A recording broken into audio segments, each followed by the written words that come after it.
With their second first-round pick in the 2021 NBA Draft, the Golden State Warriors have selected Moses Moody, the guard/wing out of Arkansas. If you didn't love the Jonathan Kuminga pick, I think you'll like the Moody one a little bit better.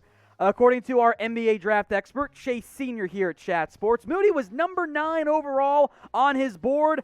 I've seen him as high as in the top 8, number 7 overall on some other NBA draft export boards out there. And frankly, I'm inclined to agree. I think the Golden State Warriors got a top 10 player here in this year's NBA draft at number 14 overall. I thought there was a better chance he went in the top 10 than fell to number 14 overall to the Golden State Warriors. 6'6", 205 out of Arkansas, turned 19 back in March. Moody's a very different prospect than what Jonathan Kuminga is. Of course, he played at college. He spent 1 year at Arkansas. He is much more of a high-floor player. He can shoot. This profiles, Moody does, I should say, as a 3-and-D, I'd say shooting guard more so than small forward for Kuminga. This is another guard option for Golden State. He is a shooter and a defender at his core.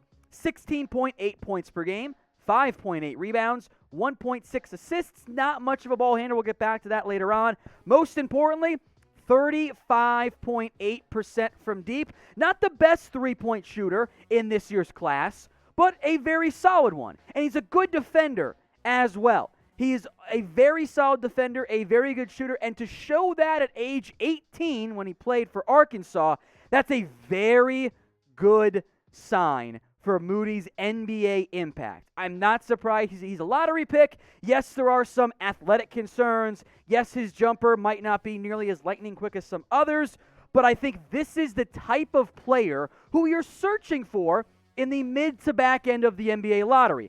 Does Moody have the upside of, say, Jonathan Kuminga? No, I don't think that he does.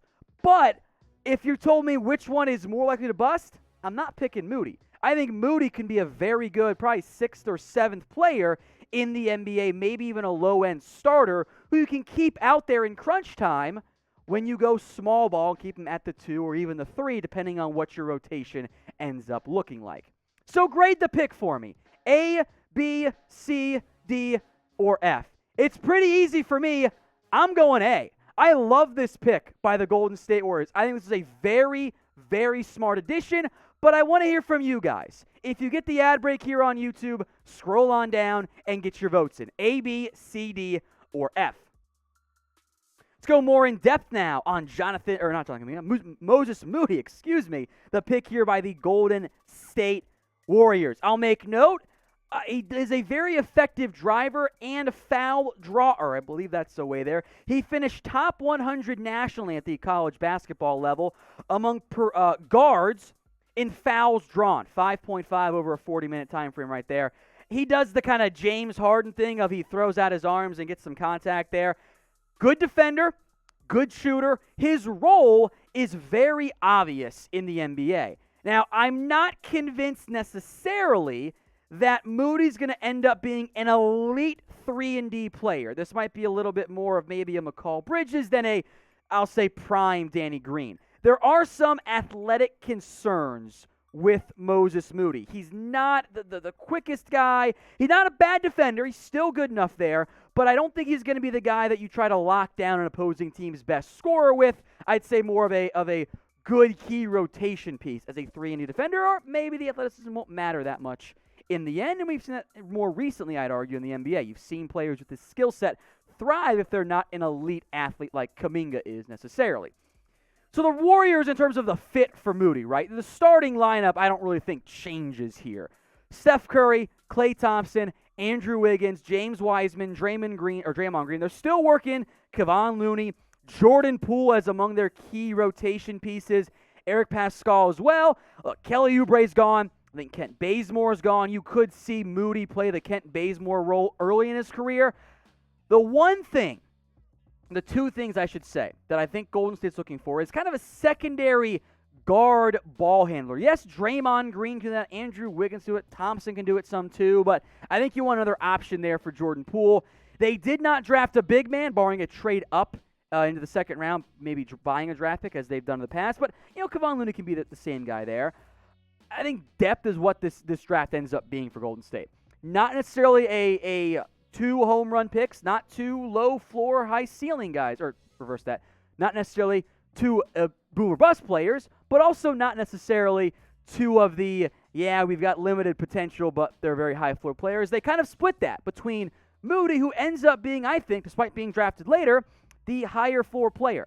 I don't know how much he's going to be able to play on ball. Now, with Steph Curry and even Jordan Poole, who I think for the most part will be out there more so with Moody, that's not a huge deal. I think Moody can be a nice partner in the moments where it calls for it, for both Curry and for Jordan Poole, who really emerged kind of later last season. Overall, guys, I think this is a really good pick by Golden State.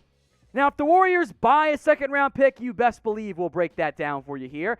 We'll also do draft grades overall. That's coming up later tonight. And tons of NBA free agency coverage for the Golden State Warriors. If you want that, it's all free. Hit that big red button and subscribe today.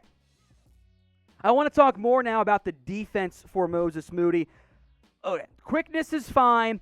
The vertical stuff is not great from that perspective, but the length is so appealing. He is listed, by the way, folks, size-wise, 6'6", 205.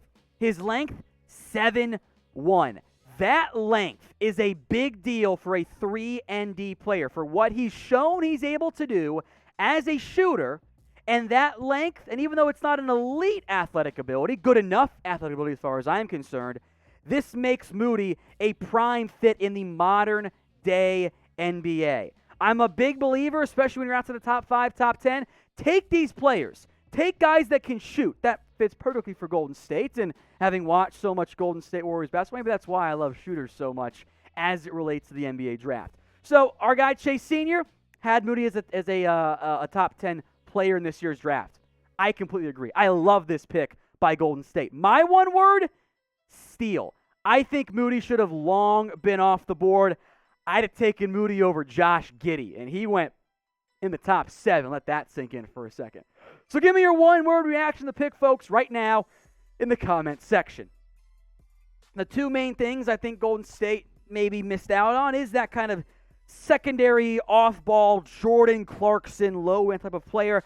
I kind of thought they were going to take James Bouknight. That's maybe the route I still would have gone, but Kuminga brings you so much upside. And you got a great guard in Moses Moody. I actually like the Moody pick more than I like the Jonathan Kuminga pick. Overall, maybe it's not what you guys wanted. Maybe it's not the dream outcome, but I think Golden State got a very, very strong player here with the number 14 overall pick in Moses Moody out of Arkansas.